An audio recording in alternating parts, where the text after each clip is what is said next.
In my professional opinion, having trained athletes for almost 10 years, I do not agree with that, and here's why. Exercises cannot be labeled as good or bad, because if we get to a deeper level, one could be good for somebody else and one could be bad for somebody else, and vice versa.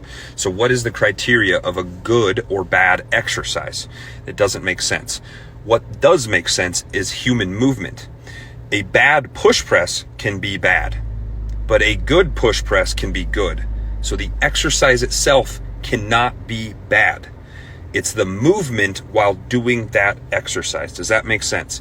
It's all about how our human movement is done, not the exercise. There's no such thing as a bad exercise. And when we start labeling them as good or bad, we start taking the tools out of our toolbox. If we show up to a job without the tools that we need, that's where we get in trouble.